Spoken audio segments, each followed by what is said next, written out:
I think we're all here if we want to call the meeting to order. Great. Are we recording? Great. Thank you, and welcome everyone to this Wednesday, May 27th special meeting of the Albany Planning and Zoning Commission hearing. We will call this meeting to order. Roll call, please. Yes, Commissioner Donaldson. And you can wave your hand. Great. Commissioner Jennings. Here. Commissioner McLeod. Here. Commissioner Kent. And Chair Waddy. Here. Thank you. That takes us on to the primary item of today's special meeting agenda, the study session. This is item 3-1, the San Pablo Avenue Specific Plan study session. And with that, we will turn it over to consulting planner Jean Eisberg. Hi, good evening, Chair Waddy, members of the commission, and participants joining us from home. We're excited to be here today to introduce the San Pablo Avenue Specific Plan. I'm going to go ahead and share my screen. So you should all be able to see that. We have a lot of slides in our presentation, so bear with us. Hopefully it'll be informative and engaging for you all, and then we'll move on to questions and discussions. Basically, what we want to cover.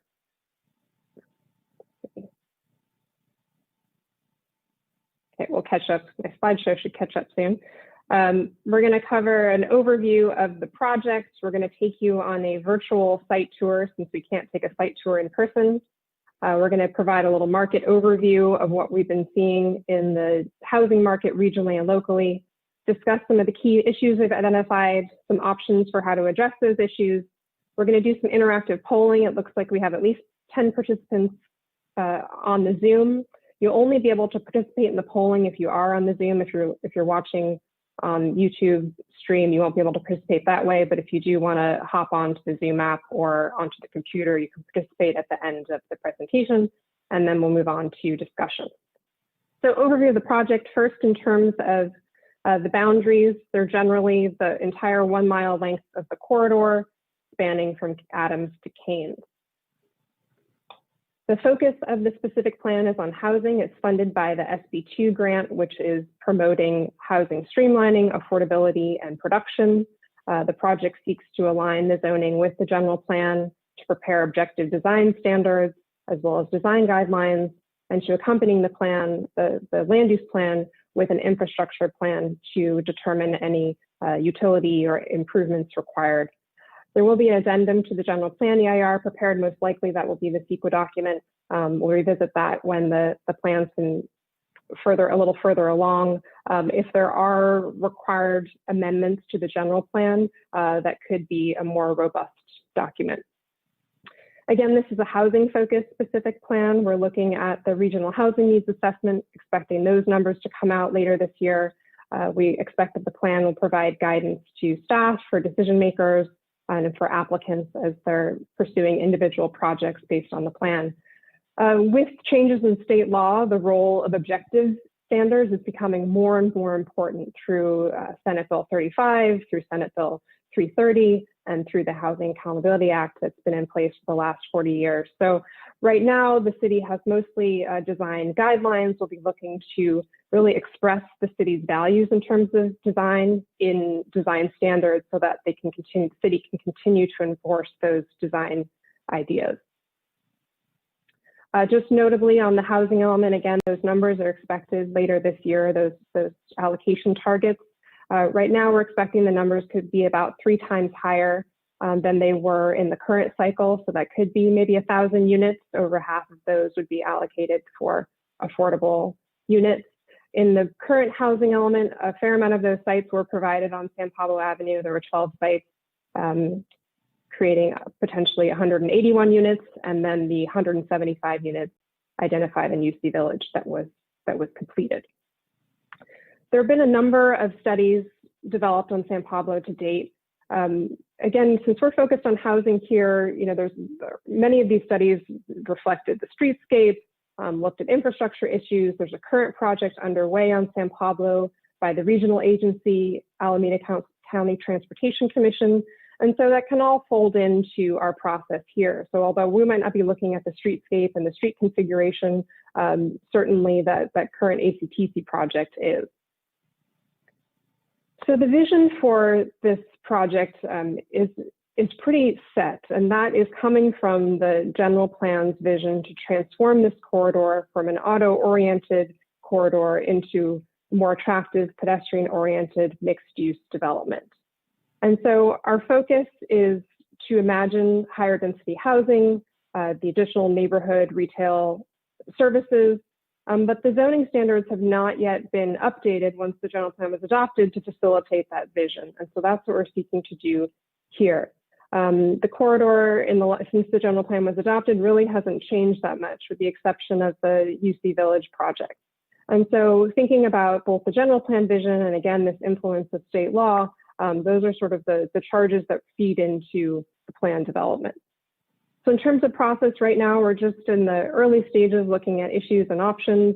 We'll be looking at potential zoning and design components this summer, folding in the infrastructure planning efforts, and then preparing the plan and the environmental analysis as we move into fall and winter.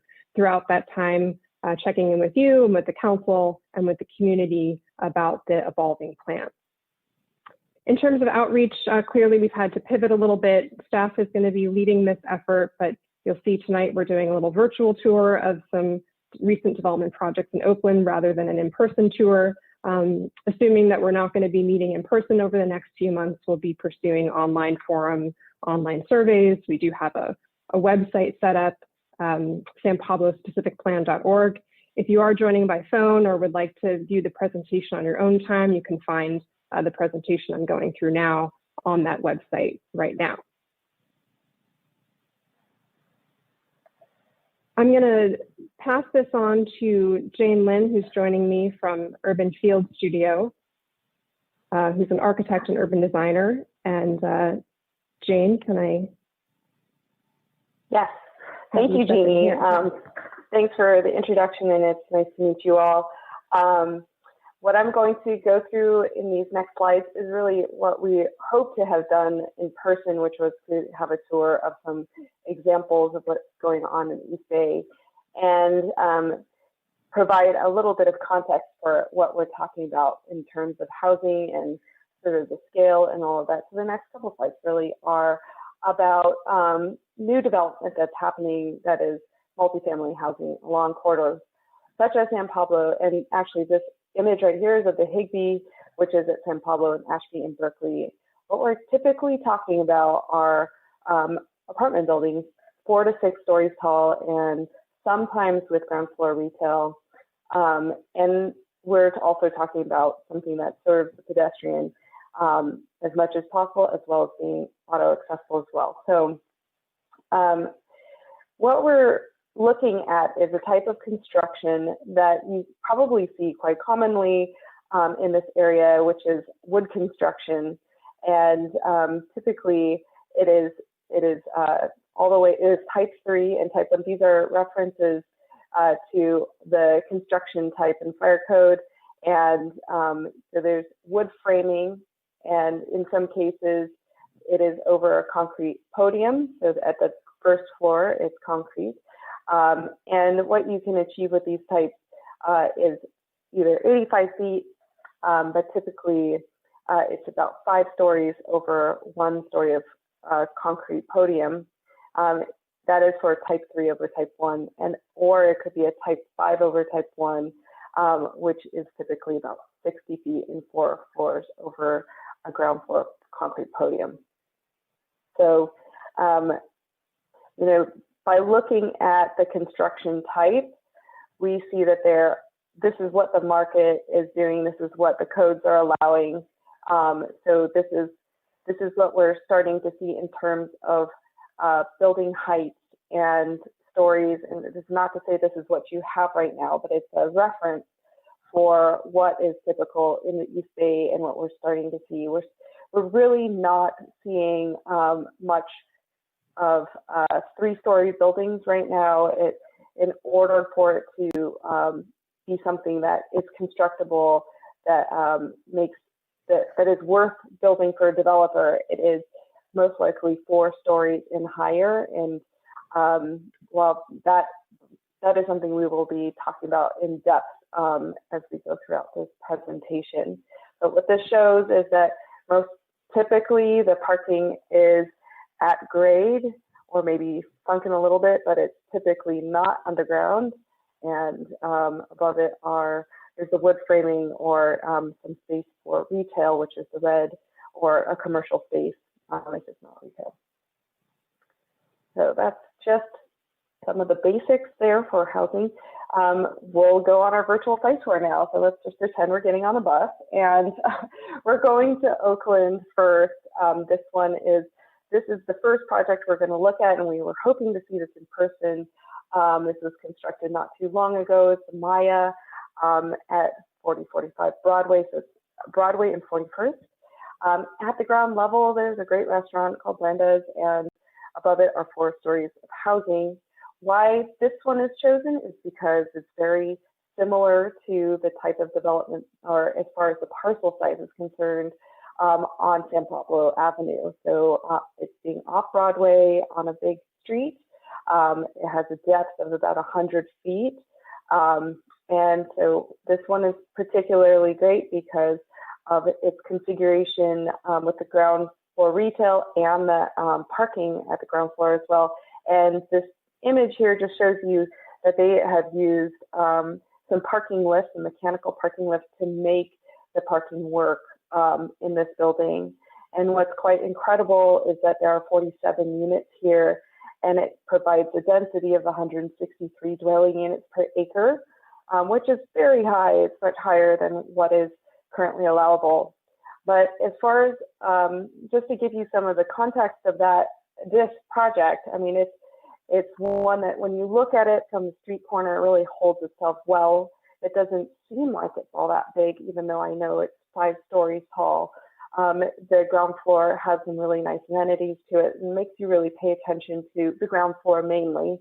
And being on a very wide street as Broadway is, it doesn't seem all that intimidating. But it is that construction type 501. And then the next slide shows we would have gone further down the street to Temescal in Oakland and looked at a couple really big buildings that are coming up right there. There's one that is at the corner of 51st and Telegraph, and that one, there's 3 modular construction buildings in this area. So that's where they bring in each unit that's pre-constructed off-site, and they put them together, and it's really quite incredible. This one at 51st and Telegraph has a Whole Foods coming to someday. I think they're nearing completion as far as fitting it all out, and they may open this summer, with all things considered. Not totally sure, but this is 5 to 6 stories over that retail, and it's perhaps the larger end of the scale that might be considered. And on the next slide, there's a couple others. There's some very nice things going on in this neighborhood. It's well known for its shops, and it's well known for a little alleyway called Temescal Alley. And there's a real buzz going on in this area, and there's a lot of new housing that is coming in that's infill, which is very important for us to consider, because each of the lots that might be considered along San Pablo Avenue would be infill housing and possibly retail at the ground floor, and so what we're showing you in the lower left-hand corner is a modular building, and also in the upper middle. We'll look at those in a little more detail on the next few slides. So next, please. All right, so this one at 4700 Telegraph is completed. The shops are open now. It was completed about 6 months ago, so it's pretty fresh and new. its frontage is along Telegraph Avenue at 48th, and it is 5 stories in total with a height of 57 feet tall. It has 48 units, and it has a density over 100 dwelling units per acre. And it has, it's important to also know, 48 units, it's parked at just shy of 1 per unit, 46 parking stalls, and it seems to provide no parking for its retail. However, there is, a lot of people here are multimodal. They come here by bike or by transit, or it's a very easy place to park still. Well, recently it is. This is a modular project, and I think the way that they made this is they tried to do some of the setbacks, and they made a big effort of designing the ground floor so that it's very transparent, and when you're near it, it is the attractive feature of walking down the street. Some of the design features to reduce the massing have really made it look like it's got more variability along its frontage, and so that's important too, to make sure that these larger buildings fit in a little bit better. This goes in right next to a 1-story existing retail building that is very typical to what you see on San Pablo. Next, please. And this one is on Shattuck. So we're really close to where Shattuck meets Telegraph in Oakland. And one of the things that I just wanted to point out here, other than the fact that this is 5 stories tall, it has all the setbacks, and it's not 5 stories the entire way. It has some beautiful entryways so that it has some activity at the ground floor. It has just a little spot in the front for the dog grooming business. And in total, there's 43 units here. And it has a very high density because it is a very, very small lot. This is only 60 feet deep, which is it's kind of incredible what you can fit onto a small site. So these are all things just to keep in mind, because so much has been able to be put in one place. So 60 by 135, it's a very small lot indeed. And right across the street from it, the next project, and this project was done in the 90s. And I'm sorry, there's not a better image of this, but this is from the Google 3D Street View. And but this one is incredibly 6 stories tall. However, when you're at the ground level, you do not see the 5th and 6th stories very easily at all. And the top 2 stories are almost like a little townhouse on top of the roof, and they are set back so well that you don't perceive the mass of this building. And so this one, being 50 feet wide as a lot, is a very narrow lot, but 200 feet long. They were able to get the parking underneath and get some retail. And here the density is 113 dwelling units per acre. Or it was designed in the 90s, but completed in 04. So here the parking is more than 1 per unit. So these are just all data points for us to kind of think about, what is out there as far as the kind of multifamily that has been built in the area in the East Bay. We're going to go to just one more place, which the photos will really not do it justice, but the Broadway Valdez area is rapidly transforming, and perhaps you've been there yourself, that what there are a lot of larger infill sites with deeper lots, and there has been a lot done lately to put in the type of multifamily that we're talking about, of type 5/1, and in some cases 4 to 8 stories tall. So there's some that have a retail at the bottom. Now this area has gone through a massive change, and it was targeted for arson a while back, a couple of years ago, but now it is near completion, and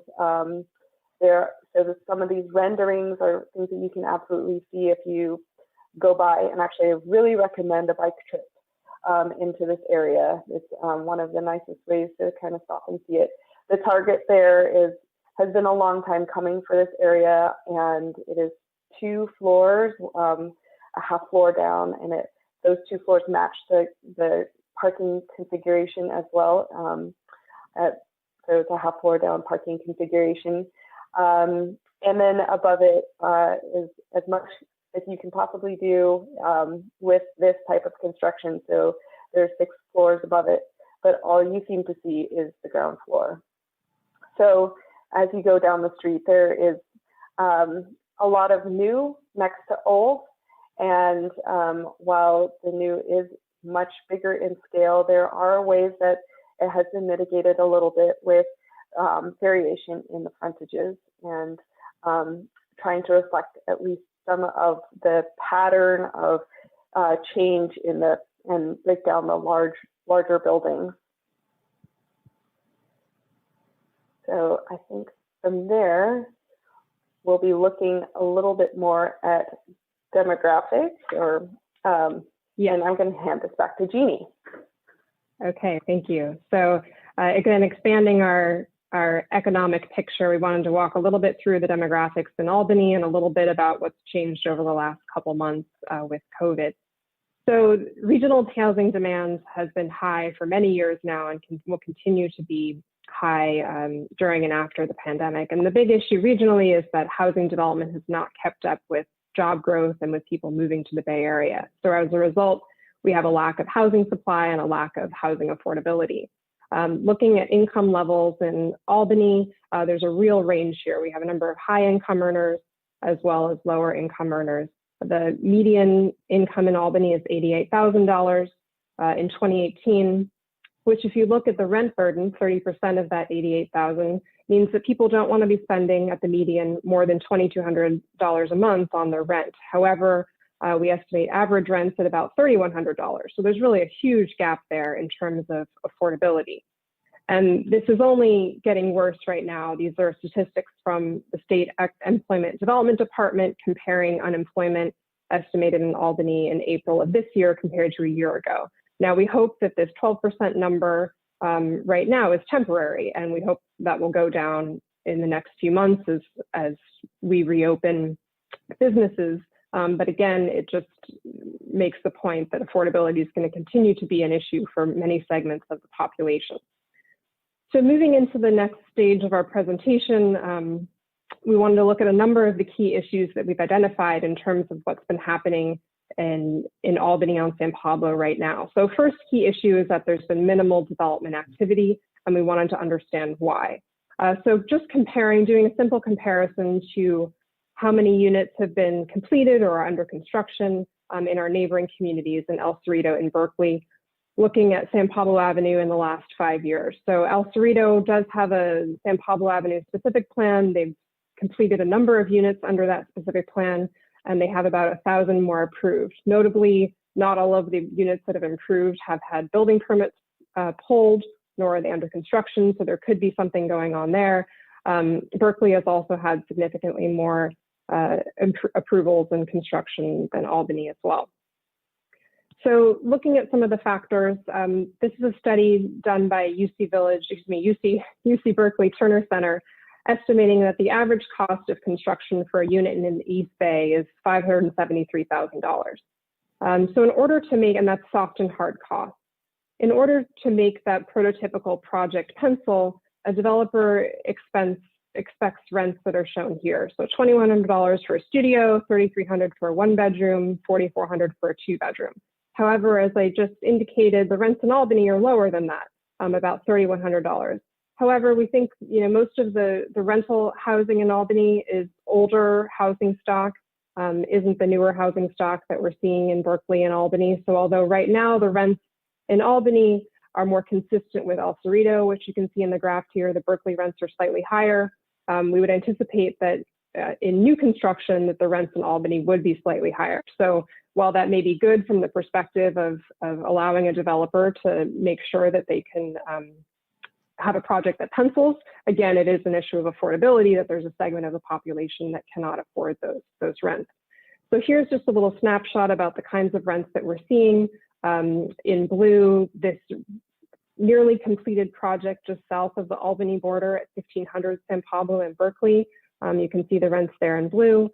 The project in El Cerrito, just over the border, it's a few blocks off of San Pablo, but you may have seen it off of the Greenway, shown in orange. And then in green, the line is showing that rent required that the Turner Center estimates to make the project pencil. So pretty in line in terms of what kind of rents that Albany could expect from new construction. And so as Jane pointed out, the market right now is not building 3-story buildings. And the issue really is that right now in Albany, to do a project on San Pablo Avenue, you're required to do ground floor commercial. You would need to park the building. And so you're really getting 2 stories of residential over 1 story of commercial, plus the parking for residential and commercial. And the project cannot generate enough rent to cover the costs of building that commercial and building the parking. So you're forcing the parking to go underground, which again is very expensive. And so as Jane showed, the market is pushing us regionally more towards this product that's 4 to 8 stories tall in wood construction. Second issue is that right now, the San Pablo commercial zone has really a one-size-fits-all approach to retail, which creates a fractured development pattern. So the zoning requires ground floor commercial everywhere. There's no sense of hierarchy or clustering for retail, and it both affects the ability, like you might see on Solano Avenue, where you might trip chain and park once or walk to Solano and visit multiple shops. You just really don't have that in San Pablo. And part of that, it was never intended that way, but it creates a really fractured development pattern. On the flip side of that, there are some positives to that. Until recently, the vacancy rate on San Pablo has been very low. It provides rents that are much less expensive than the rents on Solano. And so it can be a really affordable place for retail, for auto service. It's possible that these vacancy rates may go up if businesses on San Pablo don't reopen at this time. But so there's sort of a double-edged sword here in terms of providing less expensive rents, but also being a little inconsistent in terms of the development pattern. Some interesting work that's been done by ACTC as part of that corridor study that I mentioned that you may have seen. They actually mapped all of the building frontages through the entire corridor, including in Albany, but it expresses that fractured frontage. So in the gray, you're seeing these inactive building frontages, in the yellow, active building frontages. And likewise, they did some heat maps of where you see retail concentrated on the corridor, and there's just, you don't get a sense of place and where that retail clustering is happening on San Pablo and Albany. So the third key issue are that the development standards are just not aligned with the adopted goals and policies. I'm going to, let's flip back here. So again, this vision of the general plan was to really transform the corridor, but the zoning standards were not updated after that general plan update was adopted.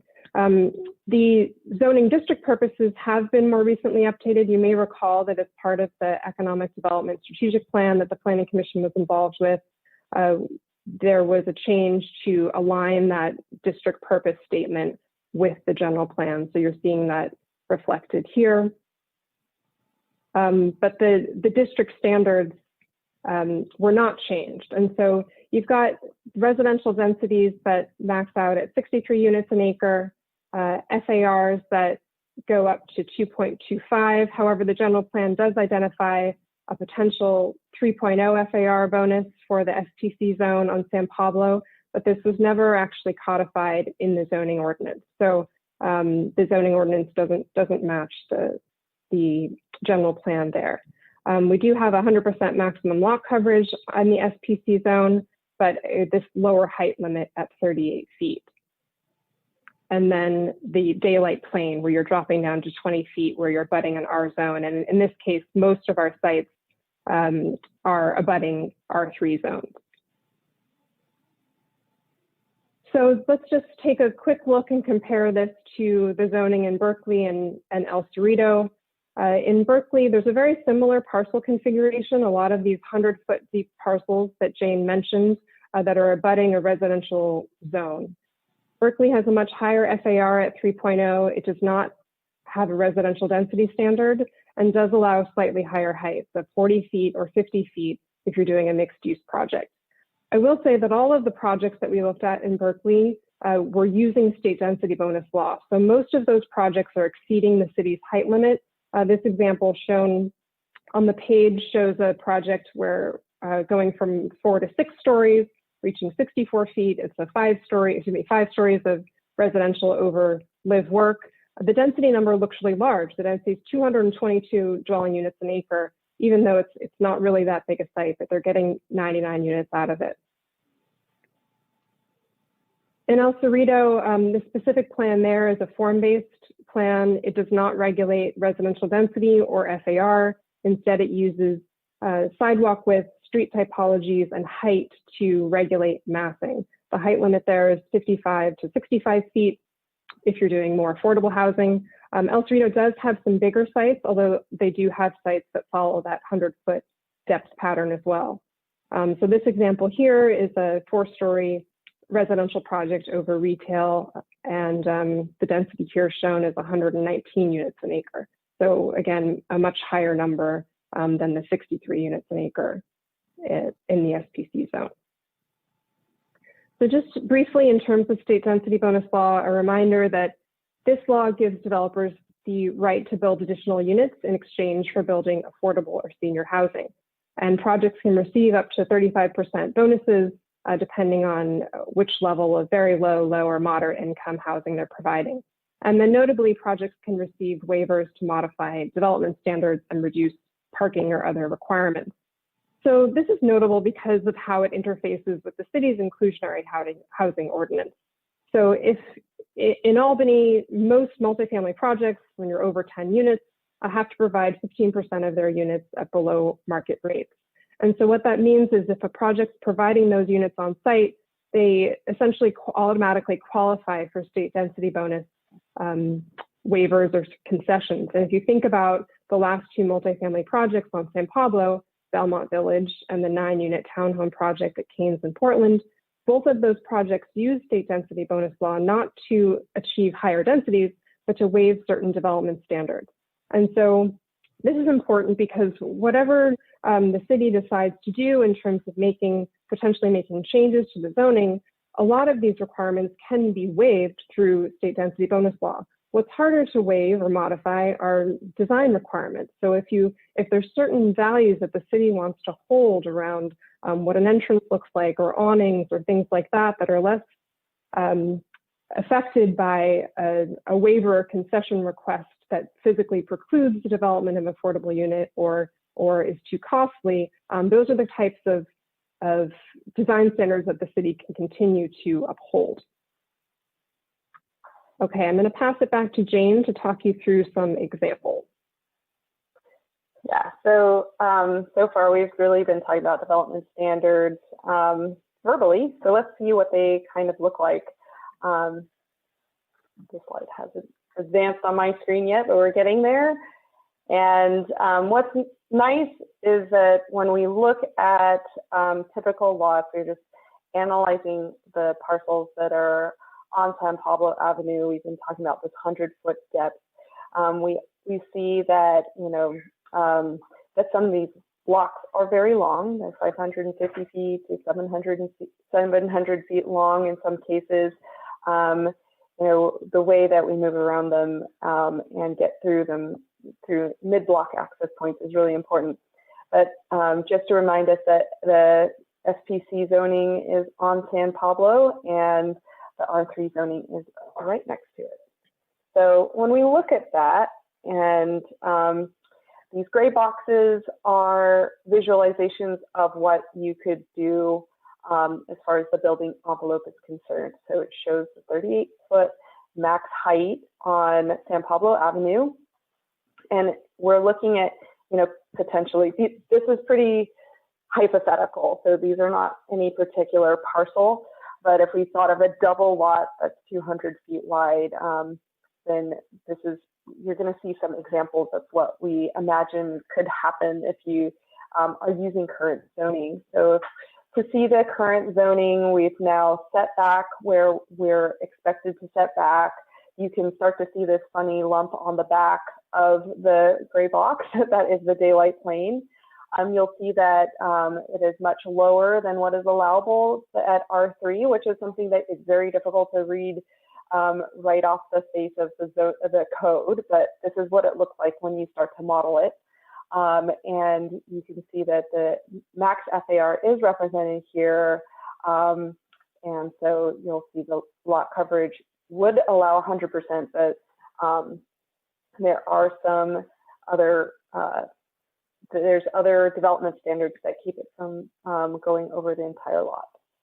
So next we'll look at the base SPC zoning and what you can do. So pardon the very, very basic looking blocks. The yellow is for residential units. You can count them up. And the red is for retail. And so what you see here is, you know, what could fit in this gray building envelope? Well, you can get about 3 stories in the front. If you had retail at the base, you can have 2 stories above it. You can park it below on the ground floor. It would tuck behind, as one would expect and hope. And you can, this project meets all the development standards. So it's under the maximum density. It is also 38 feet, so it's complying with the height limit. So the units that are shown here to make this work are on the smaller side, 500 to 750 square feet per unit. And we're also just assuming 1,000 square feet of ground floor commercial, trying to make it the best it can be, although this is probably not that deep of a commercial space, so not great for all kinds of different retail, probably for specialty retail. So, and in order to make the parking work, we're also assuming that mechanical lifts are allowable. Isn't anything spoken to that, but that would make it possible for it to park all of this. So you'll see also the daylight plane illustrated. Now, if a density bonus project were allowed here, it could waive the height limit. It could waive any of the daylight plane, and you know, you can add 35% over the 60 dwelling unit per acre density. So you could get a total of 19 units here and get up to 83 dwelling units per acre, which is interesting to see on a double lot. Your building height is still 4 stories and 50 feet or so. You're not going to get the retail in the front this time, but it will be all residential units. The units will be just a little bit bigger, but more typical to what we see on the marketplace, 800 to 1,200 square feet per unit. And there would be no setback in the back. So this is where, you know, you can get a waiver for all of these things if you provide more housing and more affordable housing, and then you can, you know, work through some of the issues with the height limit that would make it very unfeasible to build. Next, please. So just to compare the two, so we had what is allowed, which is the base zoning project, and the state density bonus project, which is also allowed under the state density bonus laws. So one is just the city's requirements, and the other one's the state requirements. So that's really important to recognize that the city's current requirements do not allow feasible projects right now. So in order to meet that feasibility, state density bonus project would allow for waivers to reduce the rear setback, increase the height, exceed the residential FAR, and reduce the daylight plane or eliminate it. And then, you know, there would be also concessions to eliminate the ground floor commercial requirement, and then you could locate residential right at the ground floor on San Pablo. And that's just a little summary of how those two compare to each other. And I'm going to just continue through these. There's a bunch of key zoning standards that affect the site development. So one is looking at FAR and density. And of course, these are ones that you're very familiar with. So, but the residential density, when you look at that, it doesn't reflect the number of bedrooms in each unit. So you could possibly consider a different way of looking at it as well. So we use here residential density as dwelling units per acre, and we also use FAR. The next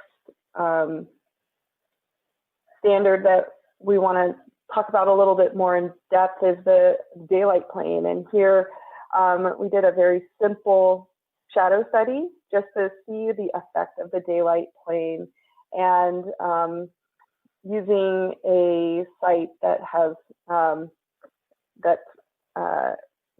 meeting all the zoning regulations. If you built all the way out to the building envelope, we did a little test at the equinox, which is right in, March 21st or September 21st. It happens, it's like right in the middle of the solar cycle. And then we looked at 9 a.m., noon, and 3 p.m. just to see what the effect was. What's shown in red is the effect if there was no daylight plane. So we're basically trying to show sort of worst case scenario without the daylight plane, and it does shadow some of the base of the neighboring building. However, it's still probably below the window, and what daylight plane is really used for is shadowing parks and having very, very tall buildings shadow each other. And so one thing to consider for daylight is that daylight doesn't mean direct access to solar or solar exposure. It means that there's some ambient light. So there's daylight access or visibility. That's really what daylight is about. So this daylight plane, in effect, has really limited the kind of development and the potential for more housing in this area. So we should consider potentially modifying it or eliminating it. Just to see, sometimes it's useful to have a test just to see what you could get if you maxed it out. If you matched what was typical to the East Bay and what developers are more likely to make pencil, or the projects that are feasible, we would start to see a type 5/1 where we are getting, and this is sort of the again very basic massing of how that might work. What we're also showing with this test is that we would also consider if you had setbacks from the frontage, so you would push back some of those upper floors, just like what we saw in Temescal, where the upper 5th and 6th floor were pushed back. But here, it's really the 5th floor that's pushed back, and the 2nd through 4th floor that has a little bit of a setback from San Pablo Avenue. In order to make this work, you would need to use mechanical lifts for all the spaces. So maybe this is a bit of a, so the reality of this is a little bit tested, but as far as just the physical space, this is what you could possibly fit on a double lot. And we're showing, when you do that, all the spaces are listed, you would only get 0.8 spaces per unit. So this is a kind of an interesting thing to think about. A lot of things compete for the ground floor. And we would also show a density of 131 dwelling units per acre, which is over 100, which is, again, just to know what it would be if you really maxed it out. Now, I'm not saying you need to go here. This is just to test to see what could possibly happen on a double lot. So the number of units is double the existing. All right, so we were also just trying to think about residential parking, and actually there's some city policies that are in place. So in 2017, the multifamily residential parking requirements were modified to 1 space per unit. So what you saw in the max test just now does not comply with that. And parking is obviously a major driver to the way we develop, and it's a big cost. It has a lot of cost implications in terms of space, at the ground floor, and it is a limitation to the amount of housing that's possible at any given site. And here, you know, it is a really great idea to put underground parking where you can, but underground parking is so much more expensive than at-grade parking, and you'll find that it will make the project prohibitively expensive. So it's very uncommon to find it in this market right now. The other standard that we see that is a little bit harder to grasp is open space. And actually, we all need open space, especially for ourselves and in shared configurations. If you're in a multifamily development, and so just to look at what Albany is in comparison to Berkeley and El Cerrito, it is a lot more than Berkeley and El Cerrito, and so that is another development standard to consider. The more open space that you require, I mean, this is one of those things the developer's always going to try to put this in as an amenity anyway. So there's some need for it to be regulated, of course, but there is also looking at, you know, what is typical for other cities around you and seeing that, you know, there are projects that make it really work as well. So next is just looking at the effects of the state law. So if you use the state density bonus law waivers as a workaround, then it kind of defeats the purpose of what the city's policies are. And so it's a better idea to match what is more typical for buildings out there today and what developers want to build, and update the zoning so that it reflects what you really want and actually address what will most likely come.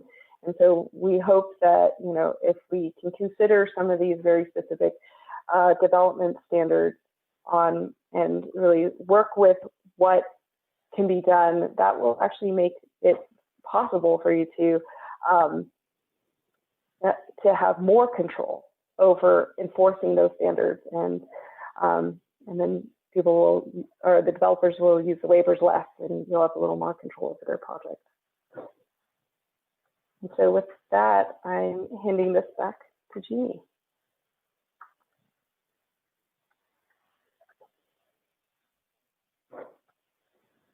Okay, so next items, we're going to kind of skip through this one quickly because we're getting a little bit long, but we did want to talk about the development pattern along San Pablo Avenue. Obviously, it's primarily auto-oriented, low density. But the issue is that there's just very little sense of when you're in Albany versus El Cerrito or Berkeley. The building frontages are really varied. There's locations where the parking is out in front, some locations where it's a little bit more pedestrian oriented, where the building's meeting the edge of the street, but it's very bric-a-brac.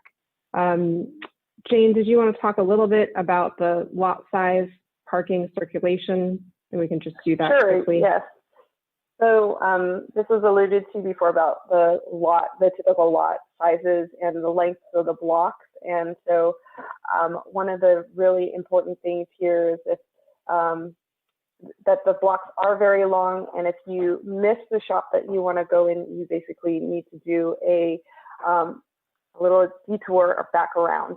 And so the circulation down, especially Canes, is very important, or along any of the parallel streets, so Adams as well. So these parallel streets are very important to how we circulate. And so parking, what's really hard is the San Pablo Avenue businesses that are along there. You can write in, they say write in, you can take a right to go into the parking lot.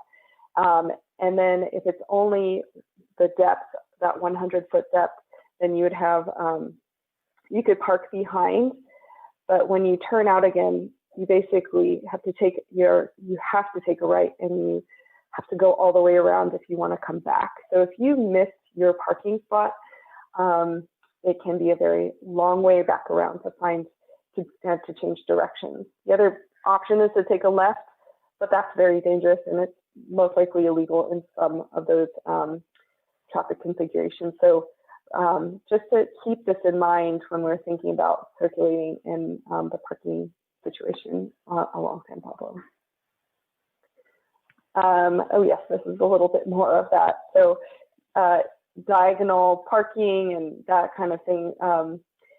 What's typically happening is there is parallel parking in front, and then there might be some diagonal in the back, and it makes it a little bit difficult for you to get in and out of the lots and stay within the district. And what we also see is that there are a lot of signs out for private property and parking control, which I think is also a bit confusing to for the customers in the area, just to know exactly where they can park and if they can park next to the business they're trying to go to. So the access points in this area are a little bit confusing, and trying to circulate and remain in the areas as well. Right. So, yeah. So James talked about this standard lot width. Again, the economies of scale are going to be much more available through lot consolidation. The typical 5 by 1,000 foot lot is too small to really make a project work. So trying to consolidate lots is going to be an important part of redevelopment. Additionally, Jane talked about how the SPC zone and the R3 zone are interfacing. Because there's 2 sets of regulations, including 2 daylight planes, it gets a little bit complicated where those 2 interface. So if you do have a lot that goes all the way through, you are confronting both of those sets of regulations. And then lastly, we mentioned a little bit about the sense of place, but that's something we do want to seek to reinforce through this plan through both the design standards and design guidelines. This can be reinforced in a number of ways through development of a consistent street wall along the corridor, through signage, through landmarks. And this is starting, we start to see this happen. We have this sculpture now at the entrance of Albany on the south side in front of Belmont Village, but really creating those emblems and landmarks that drive the sense of place that you've arrived in Albany.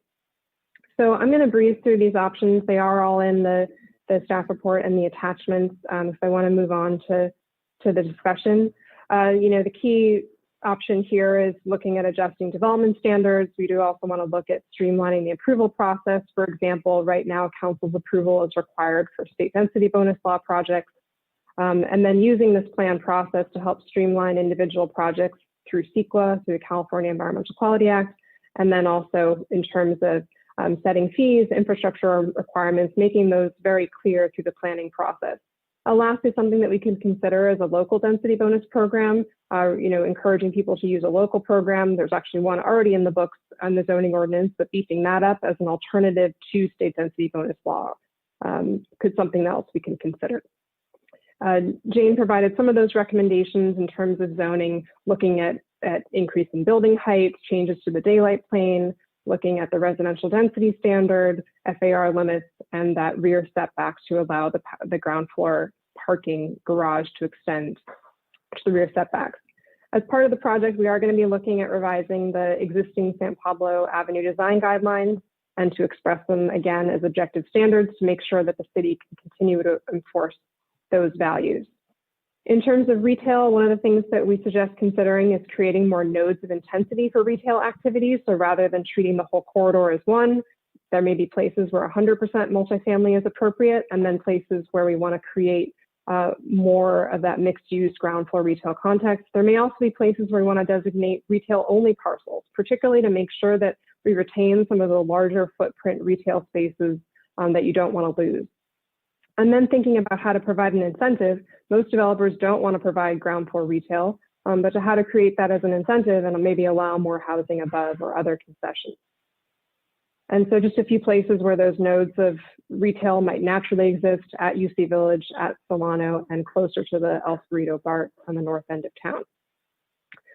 A number of options in terms of parking, making it more clear that parking lifts are permitted, thinking about parking reductions potentially near transit, thinking about how we can convert those parking spaces once they're no longer needed, potentially requiring unbundling of parking, requiring adequate loading space for Lyft, Uber for delivery services, paying parking in lieu, and also encouraging shared parking agreements among private property. In terms of open space, Jane talked about some of the issues here, but really thinking about what type of open space is most useful for residents living in these types of multifamily housing, thinking about incentives for different types of open space, whether it's interior or exterior common rooms, incentivizing laundry rooms, co-working spaces, things like that. But then ensuring that we have livability in these buildings. So requiring direct access to daylight for common rooms and hallways, for example. Again, since this project's really focused on the private realm, we do want to consider the relationship between private property and the public right-of-way and the sidewalk. So in terms of the design standards, thinking about the building frontage and its relationship to the street edge, and then using the regional ACTC process as a way to invoke the city's values into the streetscape and the street improvements. I mentioned revising the San Pablo design guidelines. These are an older set of design guidelines. Some of them are still viable, some of them are somewhat out of date. And so taking a look at those. Again, working with property owners and brokers to help consolidate sites to make these projects more viable. And then in terms of facilitating a sense of place, this is a very wide street. So thinking about using that as an opportunity, because there is opportunity for daylight access, for sunlight access, and that there is an opportunity to allow taller buildings because you have the room fronting on San Pablo, and also thinking about some of those features that can be integrated into the design of the building or the common or open space in front of the building to create really memorable places. Okay, so we are done with the presentation. I'm just going to do a quick poll since we have a number of participants participating on the Zoom. So if you're on the Zoom, we're launching a quick poll just to get a sense of some of your thoughts about San Pablo Avenue. And hopefully you're able to see, I can get a thumbs up from Jane, whether you're able to see the poll. I think it's still coming. Okay.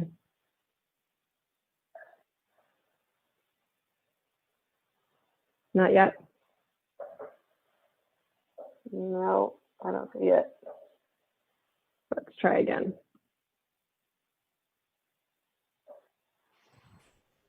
Okay, here we go. We relaunched. So if you're participating via Zoom, you should see the poll either on your Zoom app, on your computer, on your phone. If you're participating in a browser, you might not see it. So if you want to make the switch, we have some votes in. I'm going to give a few more seconds and then we'll reveal the results to our 3 questions. Okay, here we go. So what is the most iconic venue on San Pablo? Okay. That's one vote.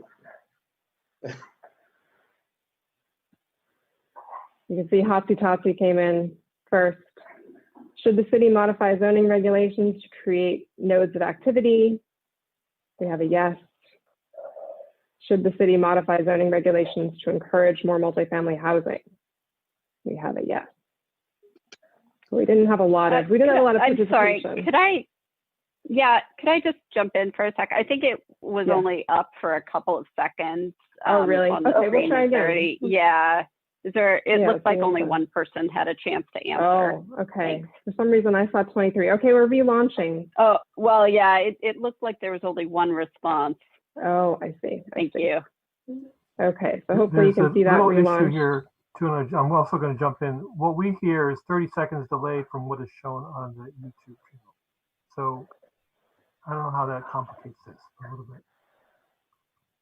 Okay, well, we'll allow a little bit more time, and unfortunately, if you're participating via YouTube, you won't be able to vote. We still have some votes coming in, but we'll let this run.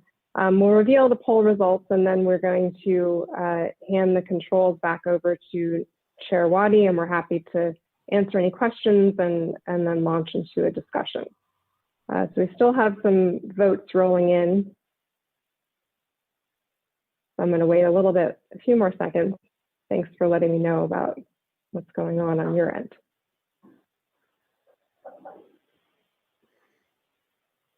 Jeannie, would you like to maybe let that run in the background, and in the meantime, maybe commissioners, if any of the commissioners have questions, we can start with that. And then before we turn it over to public comment, we'll see if all the polling has rolled in. That sounds great. Okay, great. With that, we'll go back. All right, the screen, I'm trying to get full screen up here. Sorry, guys. Do any commissioners have any questions for any of the consulting planners? Commissioner Donaldson.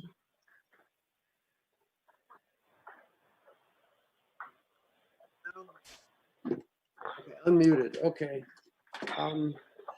Yeah, I do have a couple of questions about the overall context, and then a couple of requests for some supplemental support documents, I think. Let me see.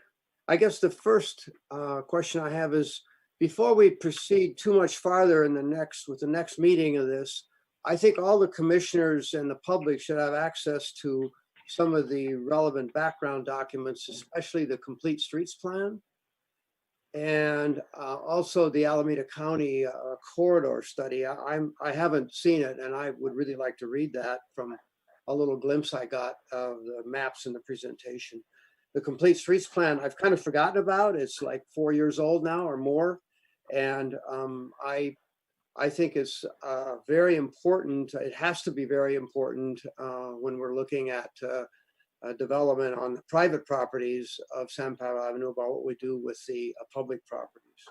And related to that, my question of staff is, it's my understanding that you've postponed the infrastructure plan part of this, but from what I know about what they're doing in El Cerrito, I think the infrastructure plan is probably real important here for new development, to being able to handle drainage and handle sidewalk widths and all of that. So I am very interested in the infrastructure plan, and I think that there may be some constraints that uncovers that could affect our planning for the rest of the corridor. Those are my questions right now.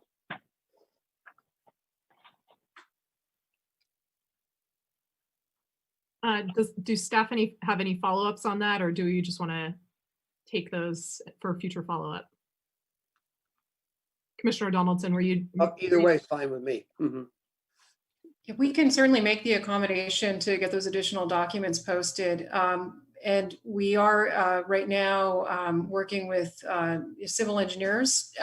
We obviously will be doing an infrastructure plan as part of this. But once we have clear guidance from the commission on policy direction, we'll have a better idea which way to go with the infrastructure planning. Great. Commissioner Kent, did I see your hand raised?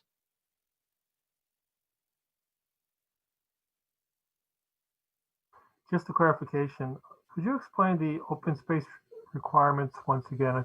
It seemed to me that you were, two things. It had 200 square foot per unit, and then it has some complication, whereas 50% of that could be incorporated into community open space, but then it would have to be 2 square feet per square foot you took out of the residential. And then there was a mention about how open space could also be indoor, not necessarily outside. You showed some indoor areas. So 2 things. My interpretation of the open space requirement is that it's pushing a developer to do private open space, that you only have to do 100 square feet per unit if you're going to do private versus 200 square feet per unit if you're going to do common open space. And if I'm not reading that correctly, we'll take another look. But, no, that makes more sense. Okay.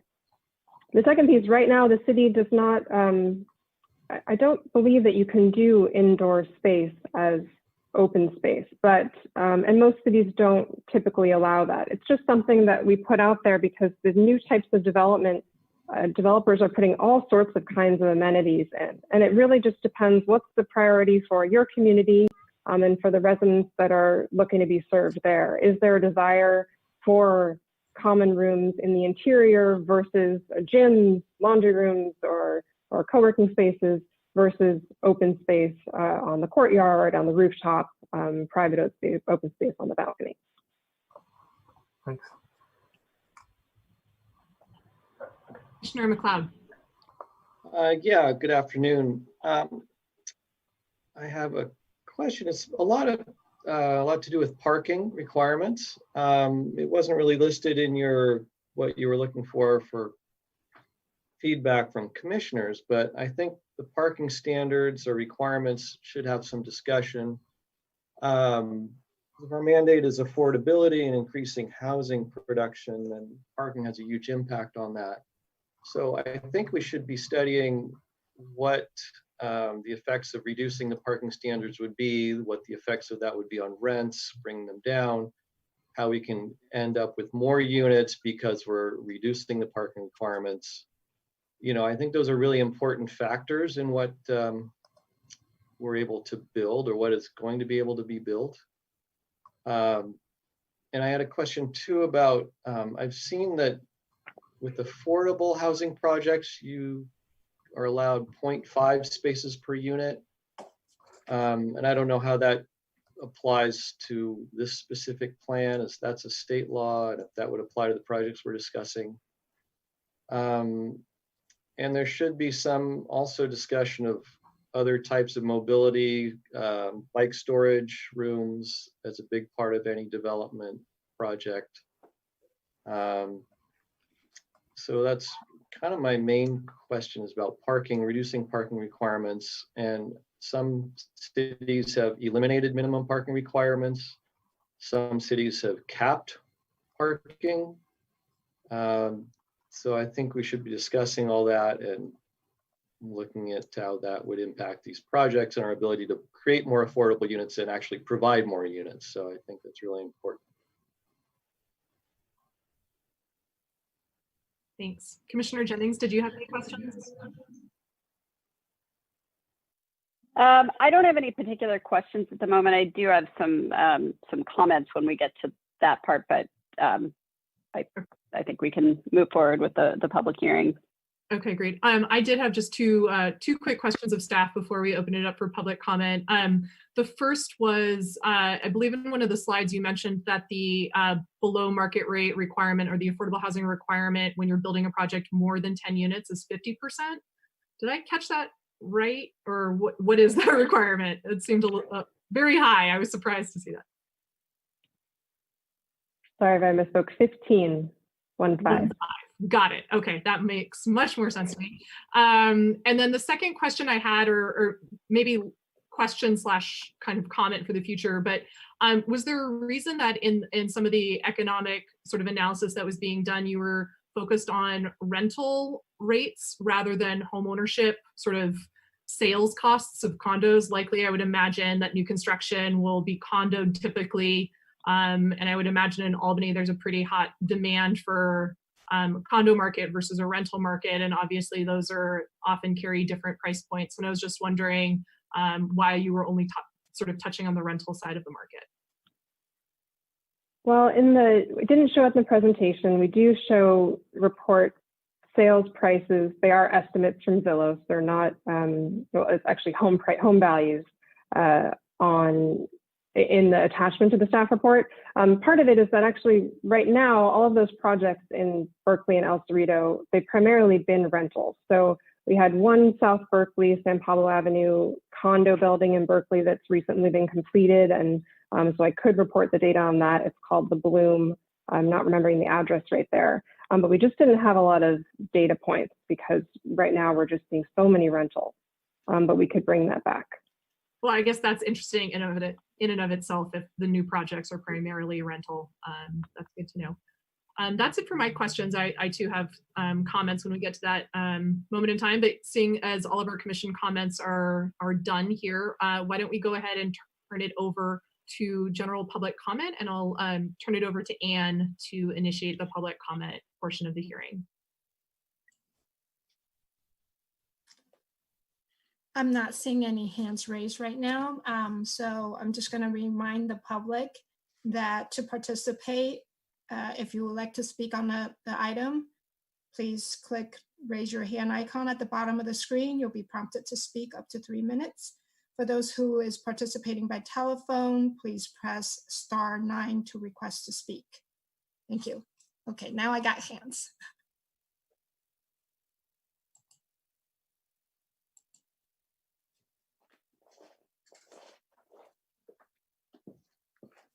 Hello?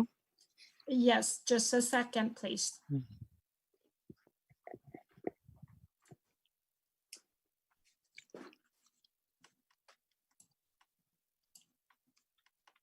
Go ahead.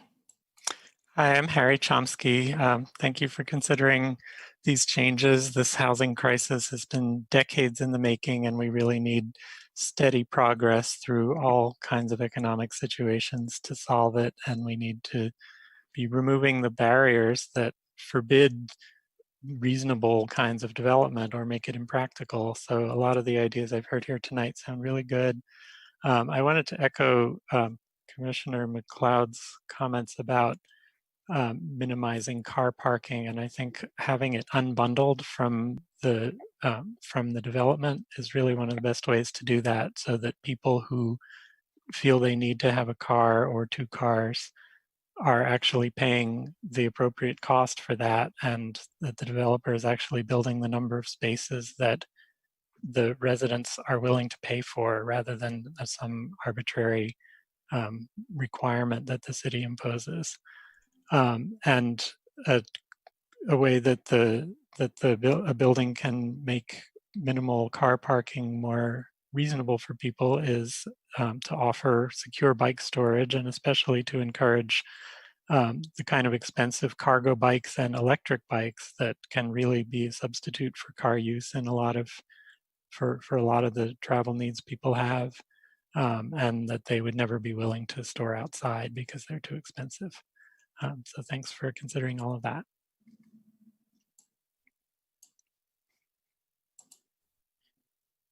Next, Preston.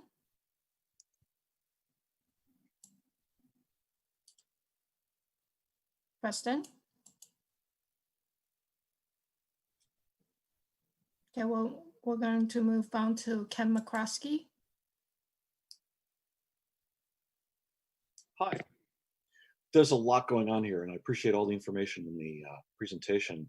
I'd like to touch on something that came up about types of retail. And I've done a lot of traveling through Berkeley and seen a lot of the retail at the bottom of housing just going unrented for a long time. In Albany, our San Pablo corridor is a real mixed use retail area. We have a lot of businesses that require different things. There's automobile-based businesses, but not all the businesses. There are things like sign companies that have a van, and the glass repair company that needs a mini glass warehouse and access for its vans. And a lot of that goes on now in San Pablo, and I'd love to see some way to address having real mixed use retail. And maybe those aren't in the concentrated areas. Maybe that's something that you put in a non-concentrated area. But I've talked to some of the owners of those businesses, and they currently have trouble finding places in Albany to land if their rental space is not stable. So something to consider. I echo what Harry Chomsky said about bike parking and really beefing up security, safety for bikes, scooters, long-tail bikes, electric bikes, those kinds of things. And I'd strongly recommend to the Planning and Zoning Commission to consider including the adjacent lots behind the San Pablo frontage into the planning process. We've seen in developments, I think there are 3 major developments in the last 15 years, and they mostly included the lots behind. That seemed to make their development practical. So I would expect that would be an expectation going forward of developers, and can we help facilitate that either in a small way or in a large way? Thank you. I look forward to the discussion. Next, we have Ed Field. Go ahead.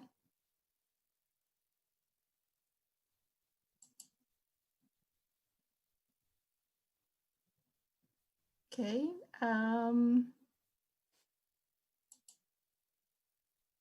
Clay Larson.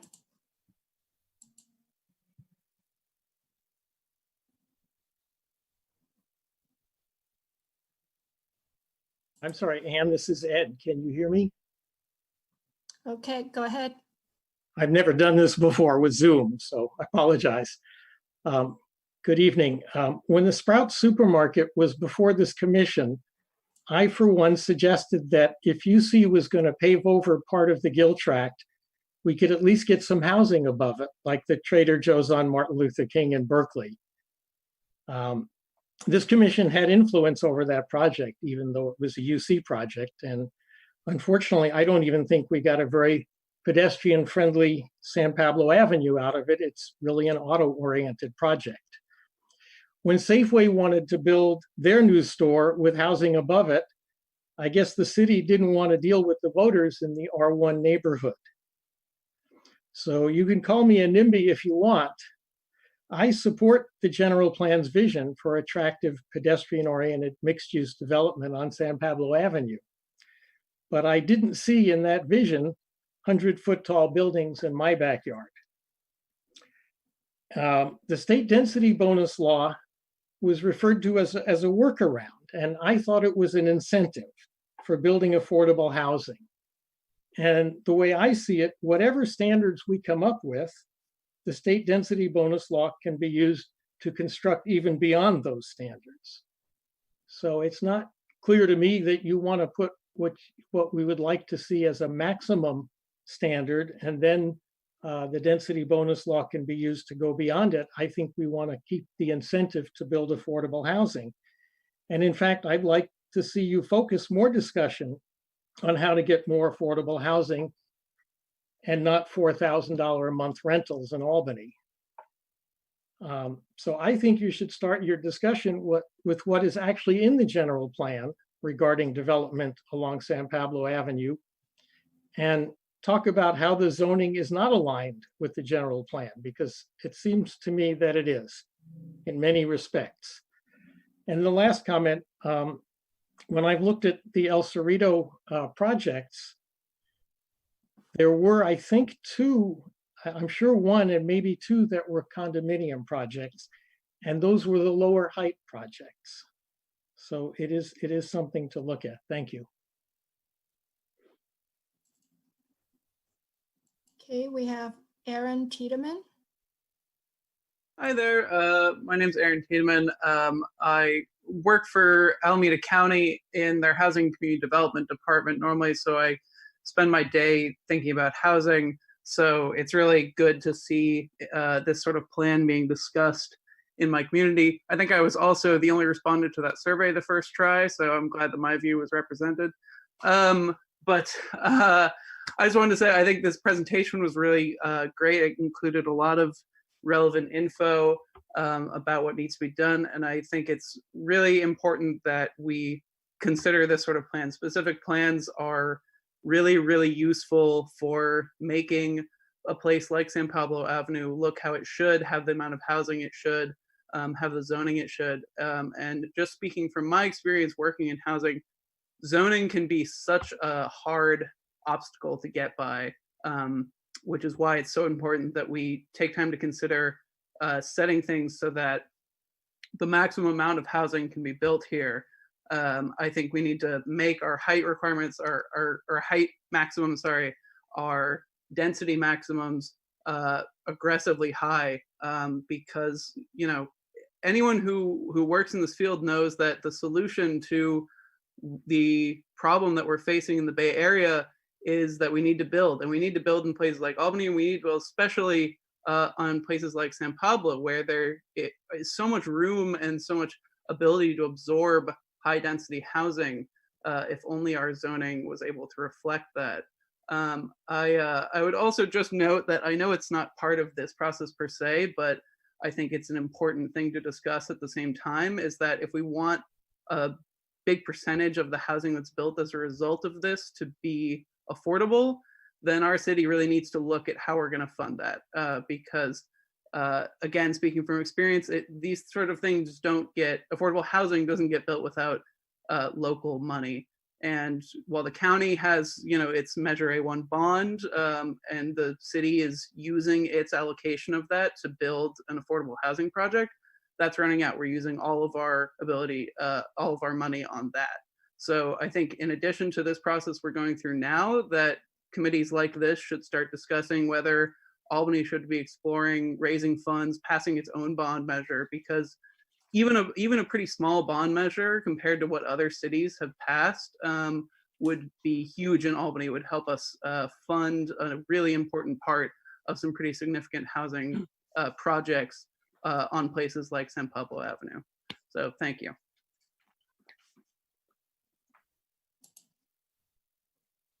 Jane Williamson.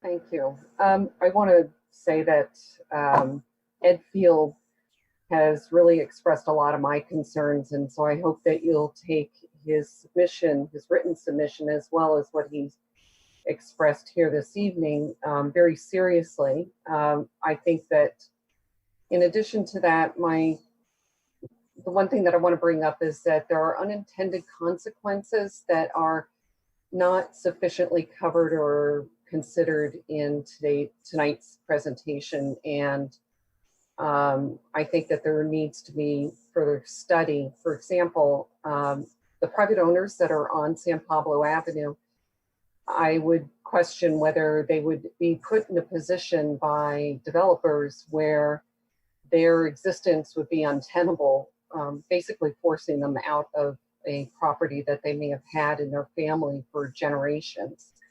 I don't know that that study has been gone through. I saw the pictures in this evening's meeting, and I know some of those people that own those properties, and I can imagine what they're thinking having their picture of their building on the screen. And I also wanted to know if it's possible, or if the city of Albany has even considered hiring professionals who actually live, who are actual residents in Albany, because it's very easy to talk about making changes to other people's towns because they don't have skin in the game. And I wonder, it's a very different perspective when you're talking about your own town, and you have a much more intimate relationship about how things are now and what changes, how things might be affected by those changes.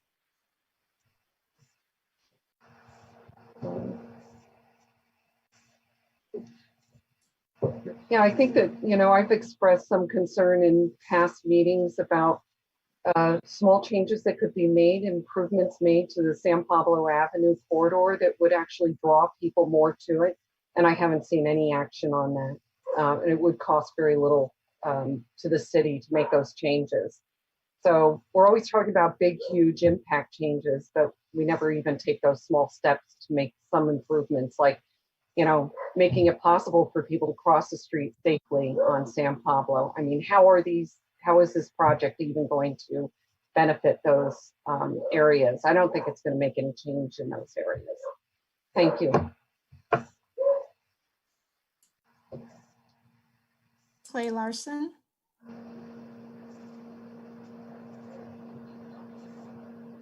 Clay, you unmute yourself. Can you hear me? Yes. Yeah, I sent an email to the commission. I had a process question.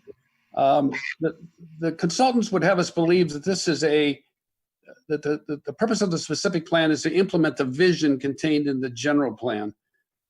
But then if you read carefully, they've also, because our general plan includes a lot of specific standards and details, they've also proposed changing many aspects of the general plan.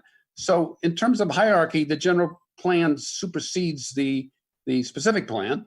And so I think it's proper to refer to this process as a process by which we will amend the general plan or revise the general plan. I also added a couple of suggestions. Albany has a longstanding policy in effect, we state that we see the value in maintaining our small town ambience. So I think the impact of any changes in development standards should be compared with, evaluated in terms of the impact on small town ambience. I also suggested, one of my notes was that any planning process requires a community vision, requires a community consensus. I think this is going to be impossible to obtain, and I think we see it tonight during this shelter-in-place period. So I think this is a terrible time to start this whole process. And finally, I would note that regarding your several diagrams and maps, it's Adams Street, not Adams Avenue, and the legal direction of traffic on Adams Street is south to north, and so that's in some of your diagrams, that's reversed. That's about it. Howard Magnani? Howard? Yes, okay, now can you hear me? Yes. Okay. Yeah, I just want to voice my support for what you've done. It's a nice study. I've advocated for many years the densification and the increase of height limits on San Pablo Avenue, and we'll never get any housing on San Pablo unless we do increase the height. And there's, good examples in Oakland and El Cerrito and Berkeley of how we can do that and how we could transform the look of San Pablo Avenue. So I'm all for it. Now, one thing that I know you're concentrating on San Pablo Avenue and not on the other streets, but what Albany doesn't have, that I wish we did, is any kind of an iconic civic space. The closest we come is when we close Solano Avenue and we put and either it's the Solano stroll or when we have our night out with thousands of tables out there. I'm guessing that somewhere near the intersection of San Pablo and Solano, maybe we could somehow encourage the development of a space, not just buildings, but a space. And I think some of those through block ideas, at least pedestrian through block ideas, might help somewhat in that respect. So I don't know. Anyway, yeah, I think it's about time that we started to consider this. I think that what we have is a zoning ordinance that is really exclusionary, and it really is. We're not doing our part. What we're doing is our part in making housing more expensive. So I'm all for the loosening of the very tight regulations that we have right now, and in a way that will encourage good design.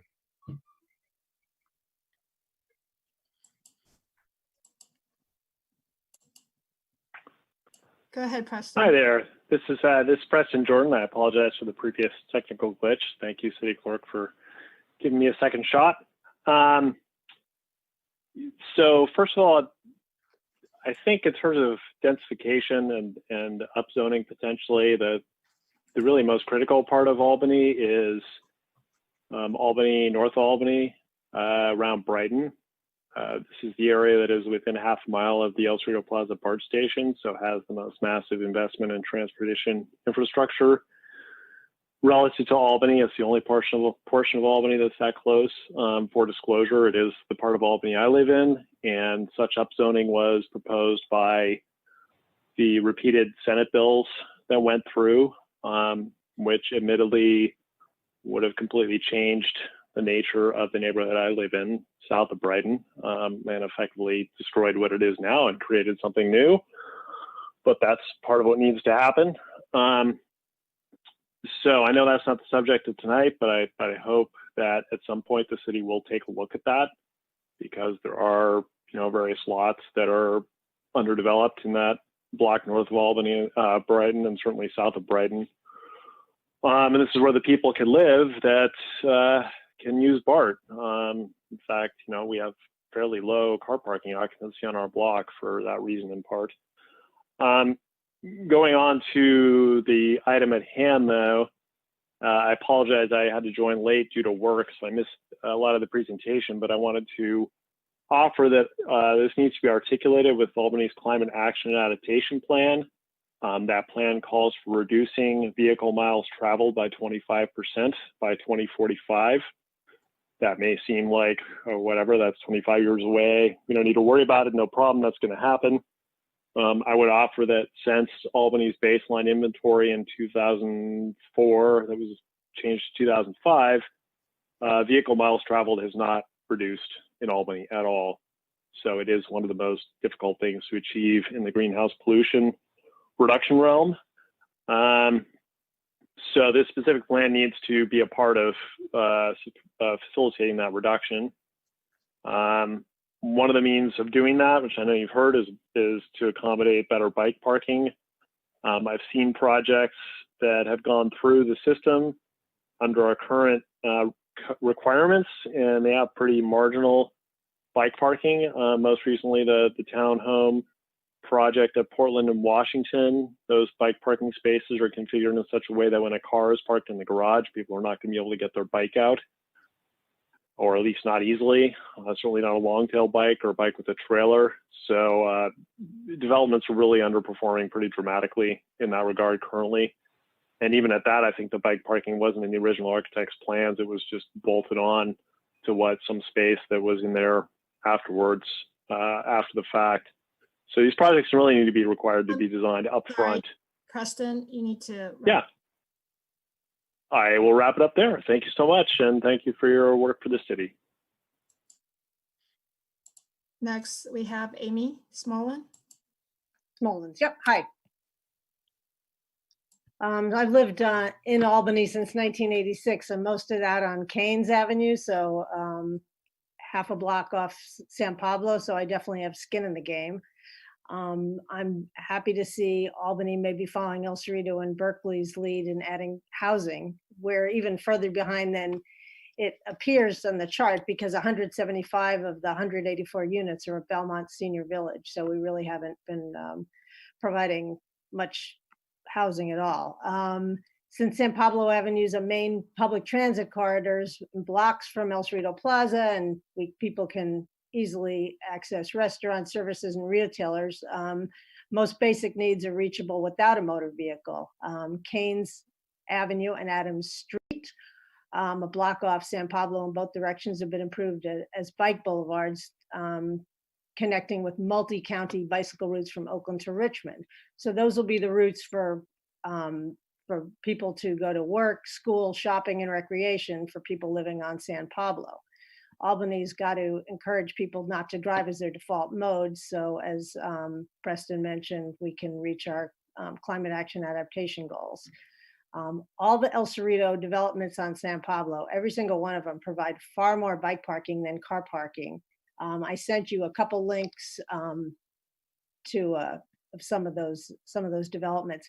Some of those developments even have bike maintenance and workrooms. And while we were on this call, I did some Googling of the developments in Oakland that you mentioned, and all of them, for which I found information, have secure bike parking. Many have short-term bike parking for visitors and retail customers, and one even provides bike share membership for residents. So all the other cities are doing their part to encourage people to get out of their cars. So please require each residential building to have ample indoor secure bike parking in the form of a key fob or bike or card accessible bike room.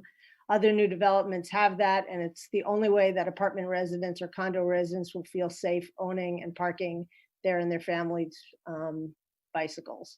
I know that I've spoken to some of my neighbors on Keynes who live in apartments, and some of them who've had to leave their bikes outside have finally given up. They've had their bikes vandalized or stolen or rained upon, so they finally gave up. So please require developers throughout Albany, and especially on San Pablo, to provide bike parking inside, accessible for key or card, and protected by the elements and theft.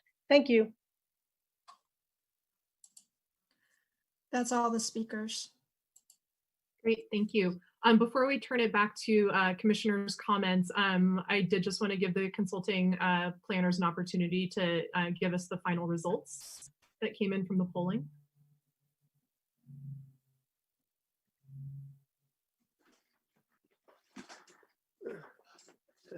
Okay, you should be seeing the results now.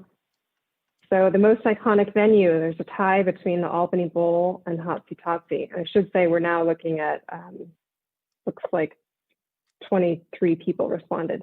Sprouts did not get any votes, nor did Club Mallard. Interesting. Okay. Number 2, should the city modify zoning regulations to create nodes of activity? The majority say yes, and many people need more information, which is understandable. And then lastly, should the city modify zoning regulations to encourage more multifamily housing? Again, the majority yes, but also a significant percent need more information. Okay, thank you. Thanks for that. And with that, we'll turn it over to, if I can get this off my screen, turn it back to the commissioners for comments. And seeing as we're a little pressed on time here, just if everyone, commissioners can raise your hands as you're ready to share comments, I'll call on each of you and we'll try to keep it concise. Commissioner Donaldson. Okay. Yeah, I think I'm on now. I do have some comments. I want to start out with Table 1 in the first in one of the handouts here, the one that talks about what Berkeley and El Cerrito and Albany have been doing relative to each other. What bothered me about that is that it deals about San Pablo Avenue corridor only. When I measured the amount of distance, the amount of San Pablo Avenue that's in Berkeley and the amount that's in El Cerrito, the amount that's in Albany, it changes the results significantly. If I'm right, Berkeley's approved 136 new units per mile. El Cerrito has approved 609 per mile. Albany is at 230 per mile when you include Belmont Villages. So it's not like we're really the bad boys of San Pablo Avenue or something like that. And that, to me, that changes the tenor of the whole thing. And the other takeaway I have from that is that El Cerrito's looking at 1,462 units. That's a lot of people, of new people coming to El Cerrito. And where are they going to go? What's going to be the new cool destination for them? I think it's going to be Albany. I think it's going to be Solano Avenue now and San Pablo Avenue if we do San Pablo right. So I think that with all of the intensive development that's going on in El Cerrito, I think they're overdoing it from my point of view personally, that Albany's commercial area may benefit because it's going to be the most cool place. It's going to be cooler commercially, a cooler place to walk and enjoy yourself than places in El Cerrito are going to be. So that changes my perspective on a lot of things here.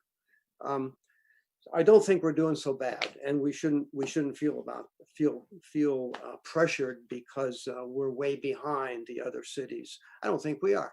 I think Belmont Villages is a big development. It's a good development. It's well integrated in into the community, and we did a pretty good job there. I agree with Ed Fields. I wish we'd been able to put housing at Sprouts, but we can be cautious here. I think we should do it right rather than do quantity. I also looked at the general plan policies, and if we go over 50 feet in height, then we probably are looking at a general plan amendment. And I've been thinking about that, and with density bonuses adding in, the 50-foot building height limit, a 50-foot height limit could take us up easily to 64 or more, and we might be able to get some good projects out of that, developable projects. I disagree somewhat with the consultants about the what do they call it, the setbacks, the daylight plane setbacks. I think it's not so much about shadows there necessarily, although if there's a single family home on Keynes or on Adams, it's about shadows, but it's about transitioning from one zoning area to another. And I look at 910, if that's the address there, the newer development on San Pablo, just south of Solano, backing up on Adams. And the back side of that, the Adams side of that is much lower and much more street friendly, much more neighborhood friendly than the San Pablo Avenue side. I think that's as it should be. I think that the daylight plane issue is a part of a transition question, and we should not forget that. If you have a block that goes all the way through, then I agree with that and goes through to have some R3 parcels. Then I say, sure, you can get rid of the daylight plane requirements. But if you're backing up against an R3 parcel that you then and into the R3 district, then I think that it would not be a good idea. I think you need a transition between zoning districts. I totally agree with working on node optimizations. My concern there is how in the world are we going to consolidate the land parcels at Solano and San Pablo? I'd love to figure out a way to do that. I think that should be our emphasis. If there's something we can do to consolidate those land parcels there, then that node will be so developable and such a big improvement. I support lot consolidation, as I just mentioned all along.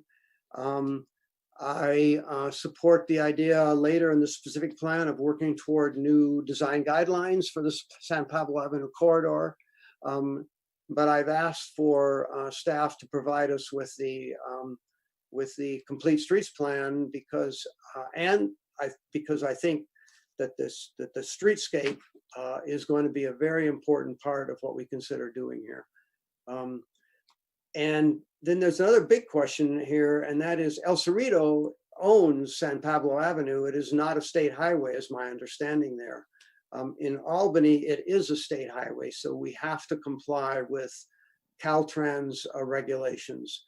I think this study should look at the constraints that has and the potential opportunities that might be available to us if Caltrans would not control San Pablo in Albany. And I think that is also related to complete streets and related to the infrastructure plan too. If we do an infrastructure plan and Caltrans owns the street, what are the implications of that, and can we implement it? And in the general plan, there's also a talk about a specific plan should look at the PRC zone, which is at the Brighton end of town. Probably much of that is the bowling alley site. I can't remember the exact boundaries of it. And that's not brought up at all in the specific plan area. And I don't know what staff is thinking about that, but to me, I'd like to know more about whether that's going to be addressed in this specific plan and how that might be focused. And finally, my last comment is you rely very much on the general plan policy. What is it about San Pablo Avenue? Talking about the transition from auto-oriented to mixed use, but I remind you that that's somewhat modulated by another general plan policy that addresses auto uses specifically. The Subaru dealer has just put hundreds of thousands of dollars of facade improvements in their building, and I think that's a big improvement. It sure makes it look better. I think they're here to stay and need to be acknowledged. And it isn't that we want to be anti-automobile in redeveloping San Pablo Avenue necessarily. So those are my comments right now. Thank you. Thank you. Commissioner Kent, was that a hand or the light? Okay. Commissioner Jennings, why don't you go ahead? I think you're on mute, Commissioner Jennings.